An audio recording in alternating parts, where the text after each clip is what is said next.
박사님, 네. 골다공증 약 드시는 분들은 치과 치료 시 조심해야 될 부분이 있다고 하는데 네. 어떤 부분들일까요? 예, 골다공증이라고 하면 뼈가 실제로는 바깥에 그 피질고지라는 단단한 뼈 속에 우리가 메로우라고 부르는 그런 망사형으로 생긴 뼈가 이렇게 되어 있는 것이 우리 일반적인 뼈의 구조입니다. 우리 갈비 먹을 때 보면 그 연상하면 아주 쉬우실 것 같아요. 골다공증 그 특히 망상형 구조 속에 굉장히 그 구멍이 크게 됨으로써 뼈가 약해지는 결과를 초래하게 됩니다.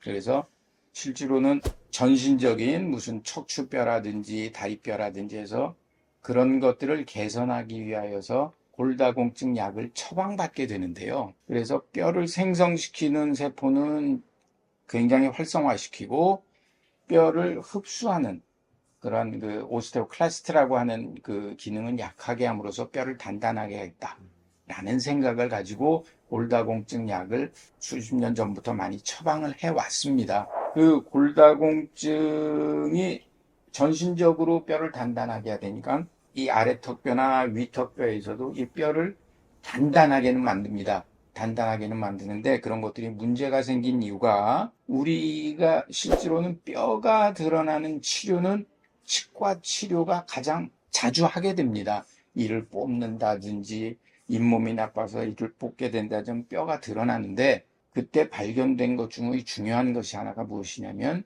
뼈가 단단하긴 하지만 뼈의 활성도가 떨어져 있기 때문에 단단해진 뼈가 치유가 되는 데는 굉장히 지연을 보였고 그러다 보니까 이를 빼고 나서도 뼈가 잘 차오르지 않고 하는 그런 것들을 발견이 되었습니다. 그러면 치과 치료를 안 할 수도 없고 골다공증 약을 안 먹을 수도 없고 서로 간에 이렇게 상반된 그런 결과 때문에 이제 약물이 조금 개선은 되고 있지만 이제 이거 완벽한 약입니다 하는 것은 아직은 없습니다. 그러다 보니까 일반적으로는 골다공증 약을 드시는 분들은 뼈가 드러나는 치료는 가능한 피하시는 것이 좋습니다. 대개의 경우는 뼈가 드러나더라도 약의 휴지기를 갖는다든지 해서 최선을 다해서 좀 개선시킬 수는 있겠지만 뼈가 안 낫는 경우가 있다라고 그러면 그것은 굉장히 환자로서는 큰 고통스러운 그런 경험이 되기 때문에 일반적으로는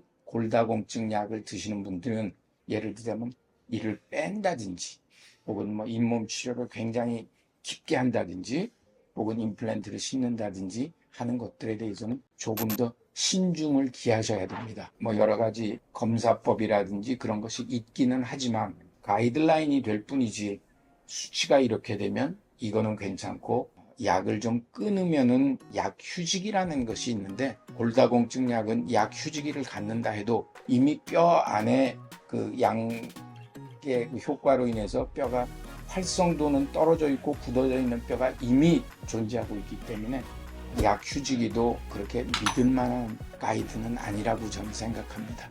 골다공증 약을 드시는 분들은 정말로 전문적인 진료를 받아보시고 충분히 논의를 해서 그 치료 방침을 결정하는 것이 옳다고 생각합니다.